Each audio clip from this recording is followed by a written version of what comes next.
हम लोगों ने स्वामी प्रसाद मौर्य के पडौना छोड़ने पर बात कर ली, समाजवादी पार्टी के टिकट देने के तौर तरीकों पर बात कर ली, उसके सामने भारतीय जनता पार्टी के टिकट काटने और टिकट देने, प्रत्याशियों के बदलने पर बातचीत कर ली। हम लोगों ने जो पिछला वीडियो किया था इसी प्रारंभ पर आप दोनों लोगों के साथ, उसमें हम लोगों ने बहुजन समाज पार्टी के बारे में एक ठीक-ठाक बात की थी, जिसमें पुष्कर जी की का ये ऑब्जर्वेशन था कि बहुजन समाज पार्टी सरप्राइज करने जा रही है इस चुनाव में।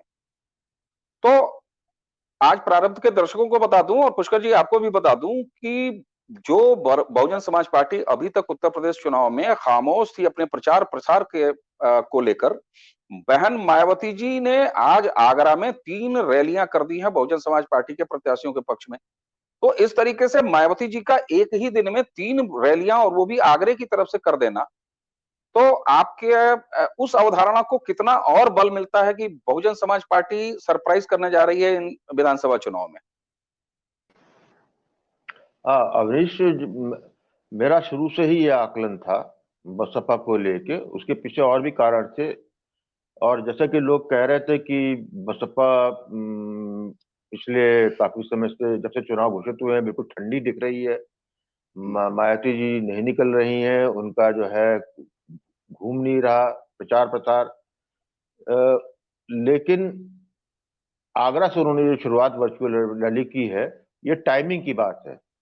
मैं इसको इस तरह देखता हूं कि अखिलेश यादव का जो अपना अपना एक प्रचार का तरीका अपनाया था, जो उनका एक सॉलिड मेन स्ट्रीम मीडिया से बैकिंग मिली हुई थी, वो पीक कर चुका है।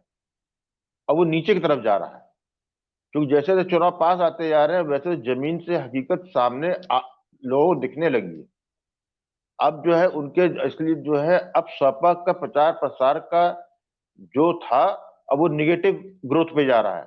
उसको उसको इनकैश करने मायावती जी अब आ गई, जिनका कैडर सॉलिड है अपने लेवल पे, कमोवेश हिलता नहीं है। दूसरा, उनके यहाँ जो प्रचार का माध्यम शुरू से जो है वो बड़ी बड़ी रैलियों 2-4 हुआ करती थी। बाकी तो उनके जो कोऑर्डिनेटर होता है वही उनके कैडर में चलता रहता है। ये जो टॉपअप जो सपा को मिलने सोच रहे थे, जिनको भाजपा को वोट नहीं करना था, वो जो टॉपअप था, वो टॉपअप अब बसपा लेगी और सपा को जो तीसरे नंबर पर ढकेल देगी। तो और आगरा में जो है उन्होंने शुरुआत किया है, बिल्कुल सही किया उन्होंने। भाजपा ने आज उस पर हावी है आगरा पे, लेकिन उससे पहले जो है बसपा का अच्छा प्रेजेंस वहां पर रहा है आगरा में। तो मैं तो इसको इसी तरह देख रहा हूं कि मायावती जी की बड़ी स्ट्रेटेजिक स्ट्राइक है ये, और ये जो है नुकसान करेगी समाजवादी पार्टी को निश्चित रूप से। बड़ी अच्छी बात। यहाँ पर हाँ, आपकी एक यहाँ एक मिनट और लूंगा। अजीत भाई ने जो पिछले प्रश्न के सवाल में जो भाजपा में डिसिप्लिन की बात की थी, स्वाति सिंह का नाम आया था, तो मैं यहाँ पर मेरा अपना मानना ये है कि भाजपा इतने कंफर्टेबल पोजीशन पे है कि भाजपा को जो है रिस्की डेयरिंग डिसीजन लेने में कोई उनको हिचक नहीं है। वो 20-25 सीट लूज कर करके 20-25 सीट लूज करना ज्यादा बेहतर समझेंगे, क्योंकि तब भी वो जीतेंगे। Yes yes, very correct, very correct. 20-25 seat वो हारेंगे, उनको फर्क नहीं पड़ता। उनको वो ये हमारा और आपका प्रॉब्लम हो सकती है कि 280 आ जाएगी तो हम दुखी हो जाएंगे और 350 नहीं आएगी, उनको फर्क नहीं पड़ता, क्योंकि ये 2024 का माहौल तैयार कर रही है। और ये अब इनका चर्निंग प्रोसेस चालू हो गया। ये जब स्ट्रांग होते हैं तब ये स्ट्रांग डिसीजन लेते हैं, और उसमें से जितना जो हल्के फुल्के लोग होते, अभी 2022 में देखा, इसी तरीके से 2024 में भी आप जो है चुनाव के पहले आप देखिएगा कि इसी तरीके से छिटकते हुए लोग दिखेंगे। ये और अपना जो है मतलब कह रही परमार्जित, और अपने को और परमार्जित करती जा रही है। Swati Singh is a big lesson और बीजेपी वालों के लिए, क्योंकि मैं लखनऊ से हूं, तो इसलिए मैं जानता हूं कि स्वाति सिंह बहुत कहना चाहिए कि दुख होता था कि उनकी जो है छवि अच्छी नहीं थी, बहुत खराब थी। और अच्छी बात है। हम पुष्कर दा, हम आपको फिर बहुजन समाज पार्टी पर वापस ले आना चाहेंगे। बहुजन समाज पार्टी ने आगरे से और बहन मायावती ने अपने रैलियों की शुरुआत कर दी है। आप कह रहे हैं कि इस पर आपके उस धारणा को बल मिलता है कि सरप्राइज करेगी। लेकिन पिछले वीडियो में अजीत सिंह जी ने ये बात कही थी, अजीत भाई अगर आपको याद हो, कि बसपा का वोटर शिफ्ट होने की तरफ है भारतीय जनता पार्टी के लिए। तो अब इन दोनों में कैसे सामने बैठेगा? हाँ, ये बहुत सीधा साधा है। ये जो अजीत भाई ने बात कही थी उसमें पूरी तरह से एग्री करता हूँ। मैं अपनी बात से भी एग्री करता हूँ, उनकी बात से भी एग्री कर रहा हूँ। जहां पर सपा नंबर 1 जाति दिखेगी, वहां पर मायावती का वोटर जो है का बैंक निश्चित रूप से बड़ा भाग शिफ्ट होगा भाजपा को। दूसरी बात, आज की स्थिति में 15 दिन पहले की स्थिति में आज के बड़ा अंतर है। आज की स्थिति में सपा के नंबर 1 की स्थिति भी कई जगह डगमगा गई, समझ रहे हैं आप? तो मैं जब भाजपा को बसपा को नंबर 2 देता हूं, दूसरा स्थान, तो इसीलिए दे रहा हूं कि ये एक नंबर जो जहां सपा जो है जहां पर 1 नंबर पे रहेगी वहां शिफ्ट होगा। लेकिन मैं सपा को 1 नंबर पे बहुत कम जगह पे अब देखता जा रहा हूं। एक एक करके जितनी पश्चिमांचल से जो खबरें आ रही हैं और वहां से जो जितने इनपुट मिल रहे हैं हमको, उसके आधार पे जिन जिन को गढ़ समझते हुए जहां पे सपा ने जब राष्ट्रीय लोकदल से समझौता किया था और बाकी राजभर से किया था इन्होंने, वहां तो ये मान के चल रहे थे कि हम वहां पर 80% 90% जो है हम डोमिनेट करेंगे सीट को। आज वो पोजीशन बिल्कुल नहीं है, 50% भी नहीं कर रही है, ये 50 से नीचे है, 50% के नीचे इनका डोमिनेट। तो वो जो गैप है ना सपा वाला, वो गैप बसपा पूरा करेगी, देख लीजिएगा, ऐसा मेरा मानना है। अजित भाई पुष्कर जो बात कह रहे हैं, पिछली बार भी इस पर चर्चा हुई थी कि बसपा का वोटर चुपचाप निकल के भाजपा की तरफ जाएगा। लेकिन यहाँ पर पुष्कर जी ने एक वाकई बड़ी टेक्निकल बात कही कि जहां पर समाजवादी पार्टी का उम्मीदवार पहले नंबर पे, हालांकि उसके भी अब वो बहुत कम चांसेस बता रहे हैं, बहुत कम सीटों पे, तो जहां समाजवादी पार्टी का कैंडिडेट पहले स्थान पर दिखेगा, वहां बसपा का वोटर भाजपा की तरफ चला जाएगा। लेकिन मतलब मामला यही होना है कि आएगी बसपा ही दूसरे नंबर पे। इसको आगे कैसे बढ़ाएंगे आप अजित भाई? मैं आपको ना आज एक बड़ी अंदर की बात बताता हूँ। हाँ जी। 2019 में जब हम आजमगढ़ का चुनाव लड़वा रहे थे ना, तो मैंने एक मीटिंग बसपा के लोकल लीडर से और पोल मैनेजर से की थी। और मैंने उनको यह समझाने की कोशिश की थी कि अगर ये कांटा तुम जीवन भर के लिए निकालना चाहते हो ना, तो ये बड़ा सुनहरा मौका है तुम्हारे पास। तुम चाहो तो ये कांटा जीवन भर के लिए निकाल सकते हो बसपा वालों। इस चुनाव में अखिलेश को पटकनी दे दो। मतलब वो, आई थिंक बहन जी उस बात के महत्व को समझ नहीं पाती। अगर उन्होंने उस वक्त हमारी ये बात मान ली होती ना, तो आज दूसरे नंबर की लड़ाई सपा की जगह बसपा लड़ रही होती। अगर आजमगढ़ में इन्होंने वो मेरी बात मान ली होती। खैर साहब छोड़ दीजिए, वो तो we should not cry over ना split milk. Sir, Atal ji के जमाने में ना भाजपा एक अछूत पार्टी थी और कहा जाता था कि अगर एक सीट से भी बहुमत कम रह गया तो एक सीट का भी समर्थन इनको नहीं मिलेगा, है ना सर? वो बहुत पुरानी बात हो गई।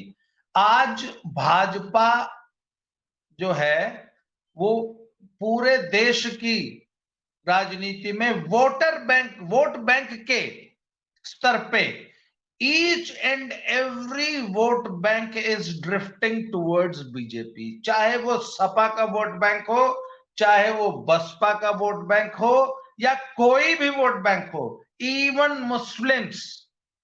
हाँ, मुस्लिम्स की ड्रिफ्टिंग लोगों को, क्योंकि ग्लेशियर जब खिसकता है ना तो दिखता नहीं है। बहुत बहुत सियाने लोग ही समझ पाते हैं कि अरे भैया ग्लेशियर जो है 1 मीटर खिसक के नीचे आया है। तब every vote bank is drifting towards BJP.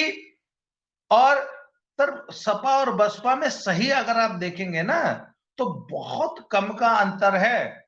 और अगर इसमें बीजेपी ने थोड़ा सा भी रोल प्ले कर दिया ना, तो बसपा नंबर 2 पे चली जाएगी, सपा नंबर 3 पे आ जाएगी, and it will be a very moral crushing defeat. पर बीजेपी को अपने कार्ड्स प्ले करने होंगे। दूसरे तीसरे नंबर की लड़ाई तो है, पर उसमें अगर बीजेपी ने जरा सा भी स्ट्रेटेजिक स्टेप्स उठाए तो वो सपा को तीसरे नंबर पर धकेल देगी, और सपा कैडर के लिए it will be a very crushing defeat. I hope you understand what I am think. बिल्कुल बिल्कुल। अब यहाँ पे मैं पुष्कर जी बिल्कुल आपके पास आऊंगा।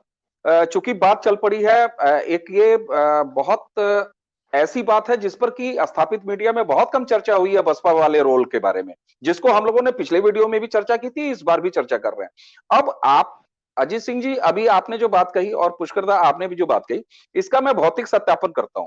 मैं 2-3 दिन पहले संत कबीर नगर विधानसभा क्षेत्र में था, और उसके एक दिन पहले संत कबीर नगर की सीटों का प्रत्याशी अनाउंस किए थे भारतीय जनता पार्टी ने। वहां की संत कबीर नगर जिले की एक सीट है घनघटा विधानसभा क्षेत्र। तो घनघटा विधानसभा क्षेत्र में श्री राम चौहान, आपने अटल बिहारी वाजपेयी जी का नाम लिया, अटल बिहारी वाजपेयी जी की सरकार में सांसद होके केंद्रीय राज्य मंत्री हुआ करते थे श्री राम चौहान, और भारतीय जनता पार्टी ने उनको घनघटा से इस बार 2017 का टिकट दिया था और वो विधायक थे। लेकिन उनकी फीडबैक उतनी अच्छी नहीं थी, वो पार्टी जाने उसका क्या संकलन था। पार्टी ने क्या किया, इस बार उनके विधानसभा को चेंज कर दिया और उनको भेज दिया खजनी सुरक्षित विधानसभा सीट पे। घनघटा भी सुरक्षित विधानसभा सीट है। अब यहाँ चौंकाने वाली बात जो ये आती है कि वहां से टिकट किसको दिया भारतीय जनता पार्टी ने। वहां भारतीय जनता पार्टी ने एक गौतम नाम के लड़के को, बिल्कुल 28-29 साल का नया लड़का है, और वो सफाई कर्मचारी है, सरकारी सफाई कर्मचारी है, मेहतर, भंगी, झाड़ू लगाने वाला साहब। लेकिन वो विचारधारा के साथ, और उसके बारे में ये पता चला कि वो श्री राम चौहान जी का अनन्य सहयोगी। तो ये प्रतिफल देती है भारतीय जनता पार्टी। अब घूमते घूमते शाम को मैं एक ऐसी जगह बैठा हुआ था जहां पर बहुजन समाज पार्टी के, ध्यान से सुनिएगा, बसपा का एक अनुशांसिक संगठन है बामसेफ। बामसेफ में जैसे पुलिस में होते हैं ना, कांस्टेबल, सब इंस्पेक्टर, इंस्पेक्टर, कोतवाल, एसपी तक होते हैं, उसी तरह से काडर है बामसेफ का, बहुजन समाज पार्टी का, के संस्थापक काशीराम ने वो संगठन बनाया था। उसके एक जोनल इंस्पेक्टर, वो बकायदा वर्दी में होते हैं, जब कोई रैली वैली हो ना मायावती जी की या बसपा की, तो आपने देखा होगा नीले रंग की पोशाकों में स्टार और बैज लगाए हुए वो ड्यूटी पर तैनात रहते हैं। वो बैठे हुए थे, और वो एक ग्राम के प्रधान भी हैं, गांव के प्रधान भी हैं। बातचीत होने लगी तो लोगों ने मुझे, बाद में पता चला, लोगों ने मुझे उकसा के उनसे पूछवाया कि कोऑर्डिनेटर साहब कौन जीत रहा है। उनका जवाब था, हम जीत रहे हैं। मैंने कहा बहुजन समाज पार्टी जीत रही है। उनका पलट के जवाब था, हम जहां जा रहे हैं वो जीत रही है, इसलिए हम जीत रहे हैं। और उन्होंने संकेत दिया भाजपा के लिए। जी पुष्कर जी, आप कुछ ऐड करना चाह रहे थे। हाँ, मैं ये ऐड कर रहा था कि जो अजीत ने जिस तरह इशारा किया कि भाजपा यदि अपनी स्ट्रेटेजिक कार्ड अच्छी तरह खेलती है तो बसपा नंबर 2 पे आ सकती है। मैं समझता हूं कि भाजपा ने अपनी strategic already show off hand कर दी है एसपी बघेल जी को अखिलेश के विरुद्ध खड़ा करके। योगी जी की भाजपा जो है ये गोइंग फॉर द किल है। ये जो है सपा को वास्तव में उनको जो है वहां जहां तीसरे की बात कर रहे हैं, उनके जो है अलिखित उद्देश्यों में इस चुनाव का एक ये भी है तीसरे नंबर पे। मतलब आप ये कहना चाहते हैं कि इसका मतलब आप ये कहना चाहते हैं कि भाजपा 2 लक्ष्य लेके चल रही है, एक खुद जीतना और सरकार बनाना, और दूसरा समाजवादी पार्टी को तीसरे नंबर पर धकेलना। देखिए, जब आपको 6 महीने 3 महीने पहले से फीडबैक मिल रहा हो, सब कुछ हो, और इस जमीनी पे इतने सशक्त तरीके से आप हो कि जहां, फिर मैंने कहा आपको ना कि उनको फर्क नहीं पड़ता कि 300 सीट आती है कि 280 आती है कि 350 आती है। उसके बाद फिर यही चीज रहती है कि अगले 5 साल देख रहे हैं, अगला उत्तर प्रदेश में आगे क्या होगा, 24 में क्या करना है। 24 से पहले जो है जितना मॉरली तरीके से, मानसिक भावनात्मक रूप से छिन्न भिन्न अपने शत्रु को आप कर सकें, उतना ही आप 24 में शक्तिशाली, उसके बाद शक्तिशाली होते चले जाएंगे। तो ये जो है उसी का एक मैं प्रयोग देख रहा हूं। और जहां तक अजीत भाई ने जो आजमगढ़ वाली बात कही, उस वक्त प्रॉब्लम डिलेमा ये था कि उस वक्त सपा बसपा दूसरी बार गठबंधन कल चुनाव लड़ रहे थे, और पेपर ऑन पेपर जो है दिल्ली का हर बड़ा चुनावी विशेषज्ञ जो है वो पूरा पावर प्रेजेंटेशन बना के दिखा रहा था कि किस तरह के कहां कहां से सीटें निकल रही है, कौन क्या क्या करेगा। वो इतना ज्यादा था, भरोसा था उस बात पे। लेकिन जब जमीन पाया तो सबसे बड़ा शॉकिंग मायावती के लिए ये था, जी के लिए था, कि मायावती जी सीटें कुछ निकाल तो ले गई, लेकिन जिस कॉम्बिनेशन का उनको भरोसा था वो टूट गया। मतलब जो वहां पर बुआ जी और बबुआ जी ने तो गठबंधन कर लिया, लेकिन धरातल पर उनके वोटरों ने नहीं किया। बिल्कुल। तो जब 2019 में नहीं किया, तो फिर आज की स्थिति में तो बिल्कुल आप समझ लीजिए इसका क्या क्या परिणाम धरातल पे क्या कर रहा है, क्या है। बिल्कुल बिल्कुल बिल्कुल। और एक मिनट यहाँ पर लूंगा कि लॉ एंड ऑर्डर की जिसकी हम बात करते हैं ना, उसमें उस लॉ एंड ऑर्डर से सबसे ज्यादा प्रसन्न कोई है तो बसपा का वोट बैंक है। बिल्कुल, क्योंकि वो जिस क्षेत्र से आता है और जिससे प्रताड़ित होता है, वो उस प्रताड़ित जो है लाल टोपी पहने होता है। ये जी अजीत जी, जी अजीत जी, आप कुछ ऐड करना चाह रहे हैं? जी अजीत भाई कुछ ऐड करना चाह रहे हैं, मुझे लग रहा है आप। पुष्कर भाई कंटिन्यू। Okay please. मेरा कहते ये जो इसी को भविष्य को देखते हुए जो है ये व्यूह रचना हो रही है। और जमीन जब बोलेगी 10 मार्च को जो है, तब इसके और अच्छा तरीके से लोग शायद विश्लेषण करेंगे इसका। लेकिन मैं समझता हूँ कि यही सब दिख रहा है मुझको, बाकी क्या होगा बाद में पता लगा। लेकिन स्ट्रेटजी भाजपा की क्लियर लगती है, सपा को 3 पे लाना चाहते हैं, 24 से पहले मॉरली उनको तोड़ देना चाहते हैं उनको।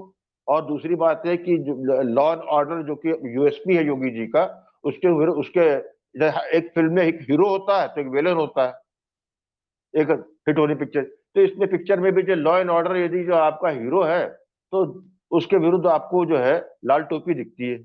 ये एक ट्रेडमार्क बन गया है ये। और ये उसको चाहकर भी जो है ना इन्होंने कोशिश की उस दाग को छुड़ाने की अखिलेश जी ने, जबकि उसको ओन कर लिया उन्होंने, ये जानते समझते हुए कि जो 15 साल पुरानी की राजनीति है उत्तर प्रदेश की, वो उसी फॉर्मूले पे चले गए। दूसरी बात इनका दूसरा इनका सबसे जो है निगेटिव पॉइंट सपा का है महिला।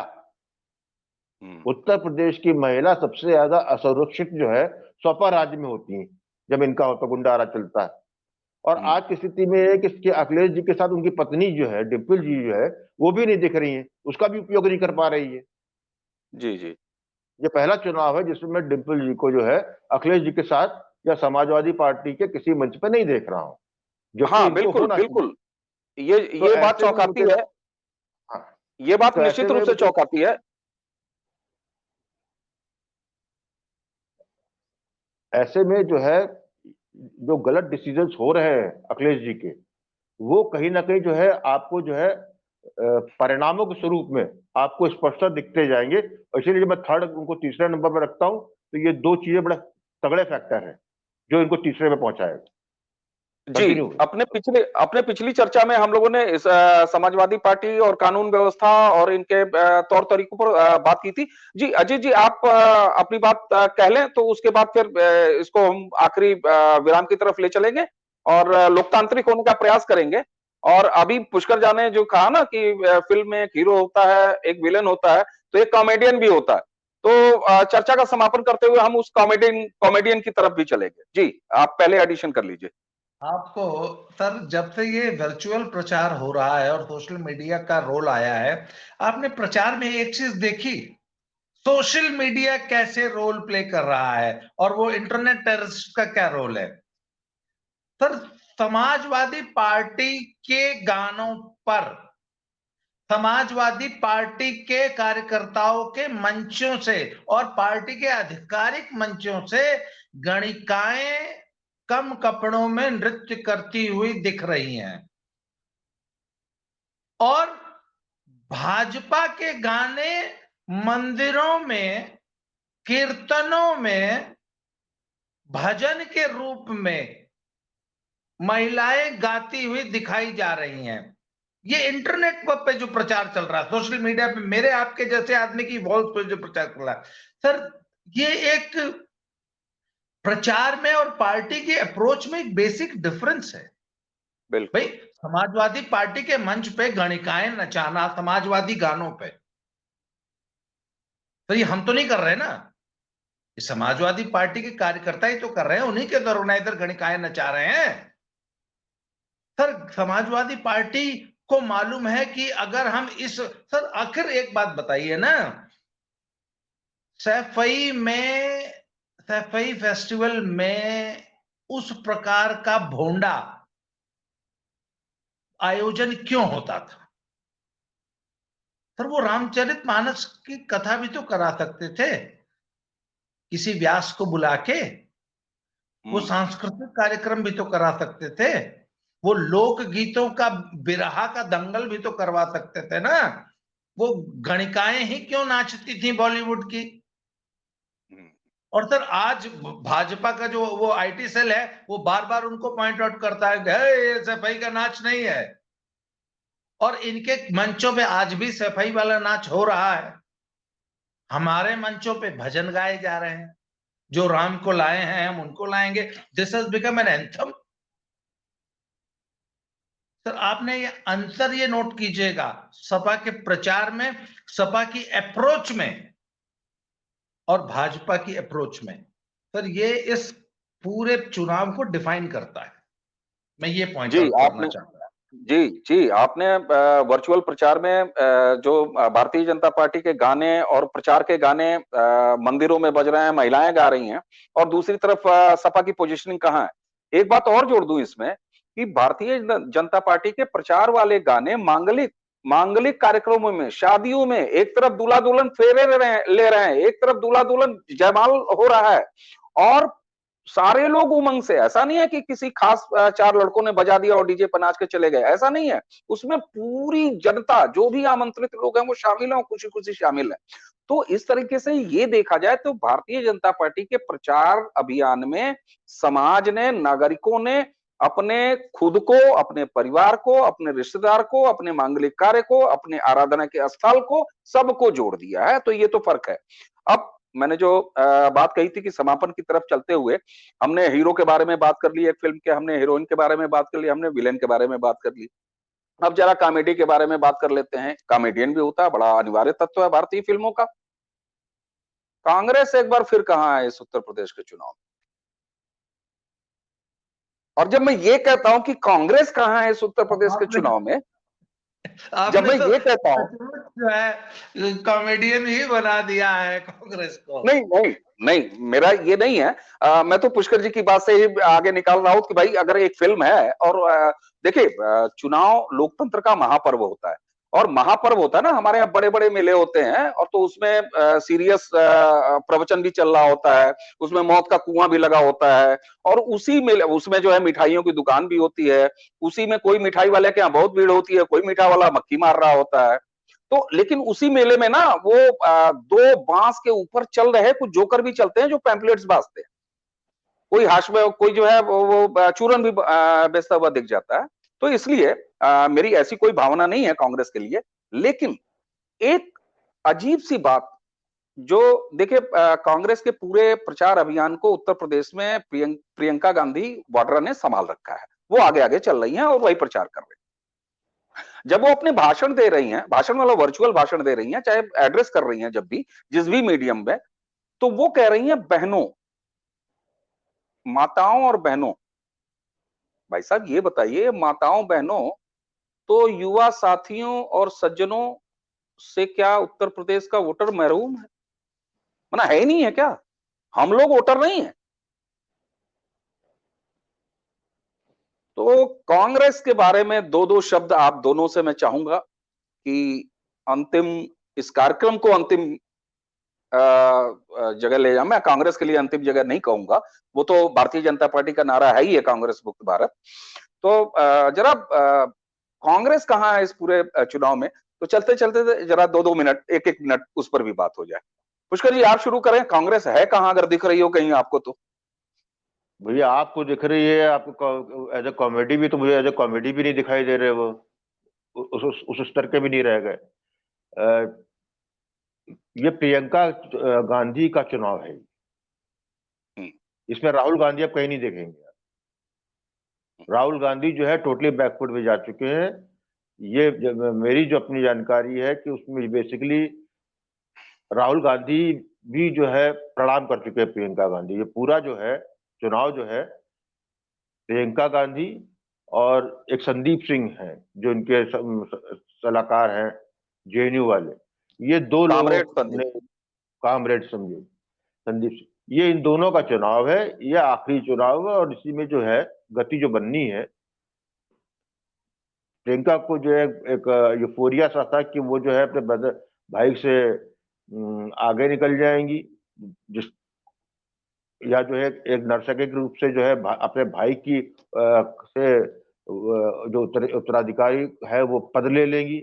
लेकिन उत्तर प्रदेश में उनको एक्सपेरिमेंट करना था, भगवान जाने उन्हें कौन सलाह देता है, किस तरह की सलाह देता है, या पूरी तरीके से मानसिक रूप से दिवालिया जनरेशन है कांग्रेसियों की, कि मैं तो जो है वो कॉमेडी का भी स्थान देने में गुरेज रखूंगा। चारपा का उस परसों अजीत सिंह ने 5 सीटें का कहा था, तो यार वाकई भगवान जाने कौन सी 5 सीटें होंगी, इसलिए जो है अजय जी, पुष्कर जी तो कॉमेडियन में नहीं मान रहे, लेकिन हम लोग लोकतांत्रिक लोग हैं, तो अगर सारी पार्टियां लड़ रही हैं तो कांग्रेस के बारे में चर्चा कर लेना, ये भी लोकतंत्र धर्म का पालन है। तो चलते चलते कांग्रेस के लिए 2 शब्द। नहीं, देखिए, मैं एक बात बताऊं आपको। I think we ought to have a discussion specially on Congress, कम से कम एक 40 मिनट का पूरा एक सेशन हमको कांग्रेस पे डिस्कस करना है। और मुझे लगता है कि कांग्रेस की अंतिम यात्रा के लिए बीजेपी ने प्लान तैयार कर लिया है, और वो प्लान मुझे अब जमीन पे दिखने लग गया है। हालांकि ये बात मैं पिछले 3 साल से कह रहा था। और सर, एक बात आपको बताऊं, कांग्रेस ने आज तक जो शासन किया है ना, उसके 4 आधारभूत स्तंभ हुआ करते थे: ब्राह्मण, कुछ हद तक सवर्ण, दलित, आदिवासी और मुसलमान। जब ये चारों स्तंभ उससे हट गए तो कांग्रेस गिर गई। जहां ये चारों स्तंभ आज भी उससे जुड़े हुए हैं, कांग्रेस वहां अभी भी खड़ी है। कभी जीत जाती है, कभी हार जाती है, कभी सत्ता में आ जाती है, जैसे राजस्थान में, एमपी में, हिमाचल में, पंजाब में। पर सर, यूपी जैसे राज्यों में ना एक आशा थी इनको कि शायद दलित जो हमसे छिटक के बसपा में चला गया या कहीं और चला गया, शायद हमारे पास वापस आ जाएगा, या मुसलमान हमारे पास एक दिन तो वापस आ जाएगा। पर वो वापस उनकी तरफ जाने की मुझे तो इस चुनाव में भाजपा की तरफ जाता दिख रहा है।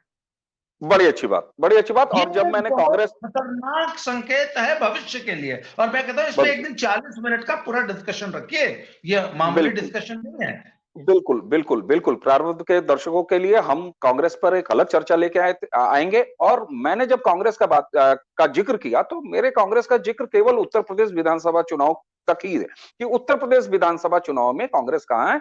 आगे हम जब भी कांग्रेस पे बात करेंगे तो उत्तर प्रदेश में बात करेंगे, और उसके पूरे राष्ट्रीय जो उसका भविष्य है कांग्रेस का, उस पर भी बात करेंगे। आप दोनों हमारे साथ जुड़े और एक अच्छी चर्चा हम लोगों ने की।